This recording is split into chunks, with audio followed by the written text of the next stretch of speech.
가르쳐 주신 그 교훈 자체도 중요하지만 이제 사도들 입장에서 뭐가 더 중요해집니까? 생전에 예수님 살아계실 때 하셨던 그 약속을 그리고 그 가르침과 비유를 주님이 뭘로 성취하신 거예요? 십자가로 성취하셨잖아요. 그러니까 이제 강조점이 어디에 찍힐 수밖에 없어요? 십자가와 부활에 찍히는 거죠. 그 하나님 나라가 뭘로 임했습니까? 그분의 죽음과 부활로 임했습니까? 그러니까 결국 사도들은 스승이 전한 하나님 나라의 복음을 떠나서 다른 복음을 자기들 맛대로 전한 게 아닙니다. 스승의 의도를 정확히 나중에 깨달은 겁니다. 바로 예수님이 그렇게 목놓아 외치던 하나님 나라가 바로 그분의 죽으심과 부활을 통하여 이 땅에 임하였다는 사실을 그들은 깨닫고 십자가 부활의 복음을 전했다는 것입니다. 동의가 되시나요? 네. 그래서 스승의 복음과 이탈한 별개의 복음이 아니라는 사실을 제가 말씀드리기 위해서 이 얘기를 합니다. 왜냐하면 너무나 바울의 복음만을 복음으로 인정하는 분들은 책을 보면 재밌는 질문이 있어요. 희한해요. 예수님도 복음을 전하셨는가? 이런 챕터가 있어요. 재밌죠? 예수도 복음을 전했는가? 그러니까 복음은 오직 뭐만이 복음이라고 생각하는 거예요? 사도 바울을 비롯한 사도들이 전해준 복음이. 그러면 예수님은 복음을 전했는가? 이 말은 그분은 복음 안 전하지 않았어? 그냥 하나님 나라를 얘기했지? 뭐 이런 약간의 색깔을 갖고 질문할 수 있는 거거든요. 그래서 그냥 예수님은 하나님 나라만 얘기하고 갔고 제자들 이게 아니죠. 예수님은 자신이 하나님 나라의 중심이라고 선포하셨다 이 말이에요. 예. 그래서 결국은 예수님의 메시지와 사도들의 메시지에는 공통점이 있습니다. 뭡니까? 복음을 선포한다. 유앙겔리온을 선포한다는 것은 결국은 누구를 증거하는 것이다? 예수 그리스도를 증거하는 것이죠. 그래서 요한복음에서 예수님이 나는 생명의 떡이다. 나는 양의 문이다. 나는 부활이요 생명이다. 예수님이 계속 I am, 에고 에임이 계속해서 그 얘기를 하시는 거예요. 예. 그리고 예수님이 하나님 나라를 선포하시면서 하시는 말씀을 보면 하나님 나라가 가까이 왔으니 회개하고 복음을 믿으라. 복음을 믿으라 할 때 뭘 믿으라는 걸까요? 바로 예수님이 누구라는 걸. 그 하나님의 나라를 가져다 주시는 그 나라의 왕으로 오신 분임을 믿는 것을 의미하죠. 예? 그리고 요한복음 6장 29절 보면 예수님이 이렇게 말씀하십니다. 예수께서 대답하여 이르시되 하나님께서 보내신 이를 믿는 것이 뭐다? 하나님의 일이다. 또 요한복음 14장 11절 내가 아버지 안에 거하고 아버지께서 내 안에 계심을 믿으라. 그렇지 못하겠거든 행하는 그 일로 말미암아 나를 믿으라. 그러니까 예수님은 자기 이야기는 안 하시고 그냥 하나님 나라 저기 있는 하나님 나라만 얘기하고 가셨는데 뜬금없이 제자들이 갑자기 스승에 대하여 막 이야기한 게 아니에요. 예수님 자신이 하나님 나라를 선포하면서 자기가 바로 그 하나님 나라의 센터라고 얘기를 하셨단 말이에요. 그리고 십자가와 부활로 그것이 확증이 되니까 제자들이 이제 거침없이 예수님의 십자가와 부활을 유앙겔리온으로 선포했던 것이죠. 정리가 되셨죠? 그러니까 절대로 예수님이 전한 복음 따로 사도들이 전한 복음 따로 국밥이 아닙니다. 맞죠? 예. 자, 3강 사도들이 증거한 복음 넘어갈 텐데 지금 이제 식사도 하셨고 하루 종일 얼마나 피곤하십니까? 우리 스트레칭을 하겠습니다. 이제 마지막을 달려가서 우리 깍지를 끼시고 자, 위로도 좀 하시고요. 차차차차차차 옆으로도 좀 하시고 이쪽으로도 좀 하시고 네. 예, 여기 또 현장에 계신 분들은 좀 앞에 목사님들 이렇게 어깨도 좀 주물러 주시고 예, 우리 마지막 이제 한번 조금 이제 달리고 마무리해야죠.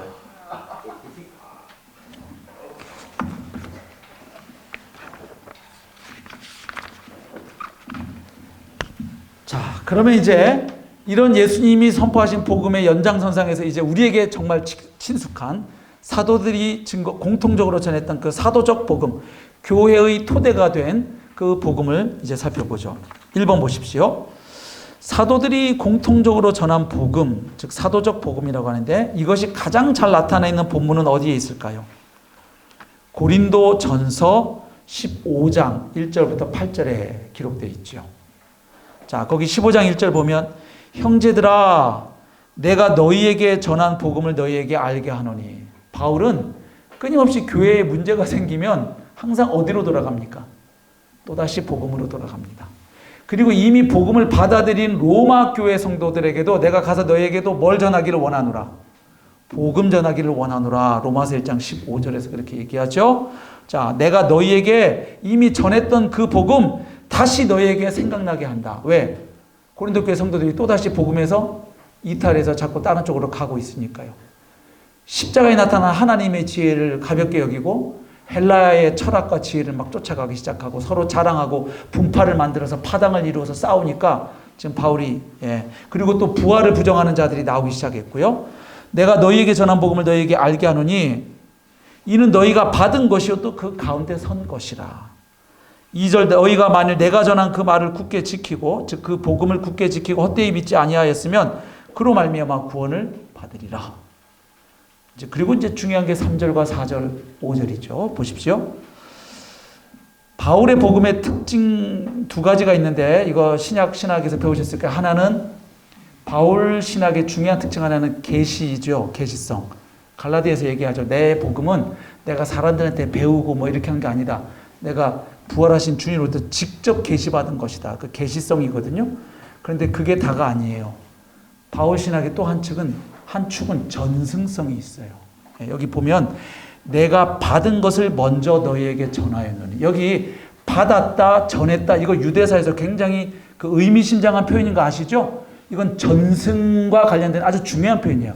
받았다 그리고 받은 걸 다시 누군가에게 전수한다. 그래서 지금 바울이 자기가 전했던 그 복음이 자기가 독창적으로 연구하고 개발해낸 게 아니고 자기도 자기보다 먼저 그리스도인 되고 사도된 자들로부터 뭐 했다? 받은 거라는 것을 이야기합니다. 내가 받은 것을 다시 또 너에게 먼저 전했다. 결국 고린도전서 15장에서 이야기하는 이 복음은 바울만 전했던 복음이 아니라 초대교회 모든 사도들이 공통적으로 전했던 복음이라는 걸 알 수 있는 거예요. 그럼 그 복음의 내용이 뭡니까? 이는 성경대로 그리스도께서 우리 죄를 위하여 죽으시고 아멘. 그 다음 장사 지낸 바 되셨다가 성경대로 사흘 만에 다시 살아나사 그리고 5절 게바에게 보이시고. 그래서 여기 예수님의 생애 혹은 예수님 내러티브와 관련해서 중요한 네 가지 동사가 나와 있어요. 뭡니까? 죽으셨다, 장사 지내셨다, 다시 살아나셨다, 보이셨다. 그래서 죽음, 장사, 부활, 현현. 예수님의 이야기 가운데 네 가지를 특별히 언급을 합니다. 그래서 네 가지를 얘기하면서도 특별히 그 가운데서도 더 중요한 것은 다시 뭐와 뭐로 모아집니까? 죽으셨다, 부활하셨다. 그래서 예수 그리스도의 십자가 죽으심과 부활 사건을 기쁜 소식의 핵심으로 전하고 있어요. 맞죠? 십자가와 부활을 복음의 핵심으로 증거합니다. 자, 그러면 여기서 이제 우리가 정리해야 될 내용들이 있습니다. 지금 고린도전서 15장 3절 4절에 나온 이 복음은 서신서가 기록되기 전에 사도들이 전하던 복음이고 성도들에 의해서 입으로 전해지던 구전되던 복음이에요. 이해되시죠? 예. 복음서가 기록되기 전에 구전되던 복음이었어요. 맞습니까? 예. 그런데 여기에서 우리가 발견할 수 있는 거, 복음은 다른 이야기가 아니라 예수님 이야기라는 걸 알 수 있죠. 예? 복음 얘기한다 그러면서 새벽기도 2개월 했더니 기도응답으로 암이 나왔어요. 기쁜 소식이고 하나님이 행하신 일이 맞지만 성경이 말하는 그 복음은 아니에요. 그렇죠?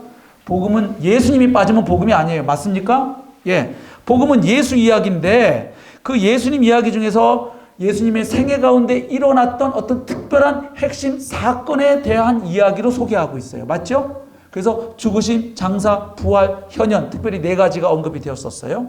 그런데 그래서 그 다음 줄에 그거죠. 예수님의 생애 가운데 일어난 네 가지 죽음, 장사, 부활, 현현 그리고 네 가지 중에서도 더 중심은 뭐예요? 죽음과 부활. 자, 그래서 복음이란 예수 그리스도의 생애 가운데 일어난 아주 중요하고도 핵심적인 사건에 대한 그 어떤 좋은 소식을 알려주는 거예요. 맞죠? 자, 그래서 결국 사도들의 복음을 보면 예수 그리스도의 이야기 혹은 예수님의 생애 가운데 일어난 어떤 사건이 복음인데, 기쁜 소식인데, 중요한 것은 어떤 것이냐? 바로 그 예수님에게 일어난 사건이 구약 성경과 중요한 연결 관계가 있다는 거예요. 성경대로 죽으시고 성경대로 부활했다. 그러니까 그냥 예수님이 죽으시고 부활해서 기쁜 소식입니다가 아니라 예수님의 죽으심과 부활이 성경대로 일어난 사건이기에 우리에게 기쁜 소식이 된다는 거예요. 맞죠? 말씀 잘 보세요. 제 얘기인지 성경이 정말 이것이 그러한가 하는 마음으로 보시기 바라요. 그래서 예수 그리스도의 이야기가 기쁜 소식인데 사도들은 뭘 강조했느냐? 예수님의 이야기가 구약 성경에 이미 나타나 있는 이야기, 그 구약 성경에 쭉 흘러온 그 이야기, 특별히 이스라엘의 이야기를 예수님의 이야기가 그 이야기를 해결하고 성취한다는 것을 강조하고 있는 거예요. 그리고 그 이야기가 쭉 흘러오다가 클라이맥스가 누구에게로? 예수님에게로 그것이 수렴된다는 것을 강조해요. 그래서 두 번 반복된 표현이 성경대로예요. According to Scripture. 예. 바로 이 성경이 무슨 성경일까요? 구약 성경이죠. 그럼 이제 결국 정리가 돼요. 결국 사도적 복음은, 자, 보이시는 분들 같이 읽어봅시다. 시작. 구약 성경의 이야기, 곧 이스라엘 이야기가 예수 그리스도 안에서 결말에 이르렀다는 선포입니다. 즉 복음은 예수님 이야기인데, 한마디로 말하면 어떤 예수님이냐? 구약의 이야기를 성취하시고 해결하신 예수님 이야기를 기쁜 소식으로 전했다는 거예요. 그런데 오늘날 우리에게 익숙한 복음은 구약 싹 빼고 예수님이 너 위해서 죽었어, 그래서 예수 믿으면 너 이제 지옥 안 가고 천국 가, 이렇게 전해진단 말이에요. 그러니까 그게 틀린 얘기는 아니지만 사도들이 전했던 복음하고 결이 살짝 다르다는 것을 우리가 확인할 수 있죠. 사도들은 예수님의 죽음과 부활이 왜 기쁘냐? 너 이것만 믿으면 지옥 안 가니까. 물론 그 얘기도 포함되어 있지만 그 예수님에게 일어났던 죽음과 부활이 구약 성경에 하나님이 하나님의 사람들, 선지자들 통해서 면면히 약속해 오시던, 그리고 이스라엘의 역사가 계속해서 바라보고 향해 가던 그것이 바로 어디로 모아졌다? 예수님의 십자가와 부활로 모아졌다. 그래서 그 사건이야말로 인류에게 가장 기쁜 소식이다. 바울 당시에 유한겔리온 기쁜 소식은 뭐였습니까?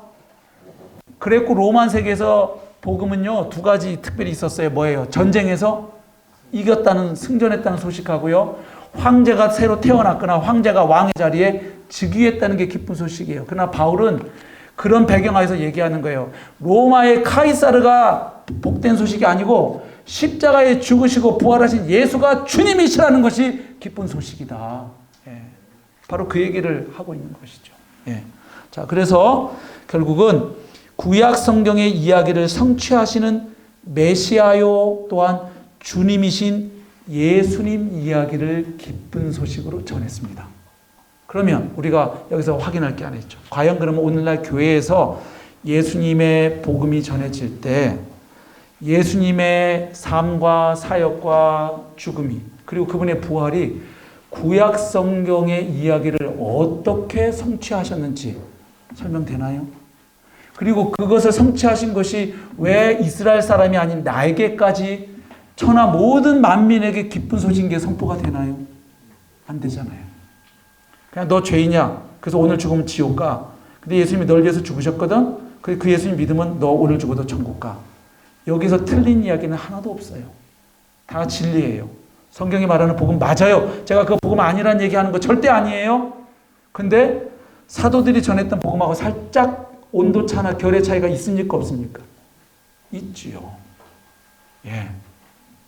아니 뭐 처음 전할 때야 그렇게 전했다 하더라도 신앙생활을 5년, 10년, 20년 하는데도 예수님의 생애와 죽음과 부활이 구약 성경에 어떤 이야기를 성취하신 것인지, 그리고 그게 왜 나에게, 온 인류에게 기쁜 소식이 되는지를 설명 들어본 적이 없어요, 성도들이. 그러니까 구약은 계속 우리하고 별로 관계 없는 이야기가 되는 거예요. 그리고 어렵잖아요. 양도 많고. 그러니까 그냥 신약만 읽는데 신약만 읽으면 신약이 말하는 복음이 이해가 잘 안 돼요. 왜? 신약 자체가 구약을 백그라운드로 예수 이야기를 설명하기 때문에 구약을 모르면 신약도 이해가 안 돼요. 반대로 신약을 모르면 구약도 안 풀려요. 그렇죠? 구약과 신약의 관계 아시잖아요. 예. 그래서 이 부분이 살짝 결이 다르다는 걸 우리가 확인할 수 있죠. 자, 이제 중요한 부분입니다. 사도행전에 나타난 복음 설교. 이것은 초기 기독교 복음 설교의 기본 패턴, 형식에 관한 아주 중요한 자료를 제공하고 있습니다. 실제로 설교했던 내용입니다. 예. 오늘날 설교학에서 가톨릭 빼놓고 이 개신교에서는 설교의 원형이 바로 이 사도들의 설교라고 이야기합니다. 그래서 우리도 강단에서 계속 예수 그리스도의 복음을 선포해야 된다고 설교학 책에 다 써 있습니다. 그런데 오늘날 교회에서 전도 복음 설교는 일주일에 한 번 전도 집회 아니면 총동원 전도주일 날 한두 번 예수 믿어서 구원받으라는 얘기하고 지나갑니다. 그렇죠? 그러니까 설교학 때 배운 거하고 다르게 우리가 목회하고 있는 거거든요. 예. 자, 한번 보시죠. 먼저 사도행전 2장 14절부터 39절 그 유명한 베드로의 오순절 설교인데 아까 고린도전서 15장 3절과 4절에 요약된 그 복음의 패턴하고 여기 길게 좀 인용돼, 그죠? 이것도 요약이죠, 사실은. 예, 요약된 거죠. 베드로의 설교를 요약한 건데 그것하고 어떻게 이게 일치하는지를 살펴보십시오. 자, 성경책을 딱 펴십시오. 사도행전 2장을 펴놓고 한 절 한 절 읽을 시간이 없으니까 눈으로 쭉쭉 따라오셔야 됩니다. 어느 정도 제가 이제 시간을 봐가면서 해야 되니까요. 자, 먼저 2장 14절부터 21절까지 무슨 내용이 써 있는지를 눈으로 보시고 제 설명을 귀로 한번 들어보십시오. 지금 예수님과 그분을 따르는 사람들에게 뭔가 지금 이상한 일이 일어났어요. 성령이 오시면서 막 말하니까 사람들이 막 쟤네들 막 술 취했나 보다 막 이런 얘기, 그죠? 뭔가 일이 일어났거든요.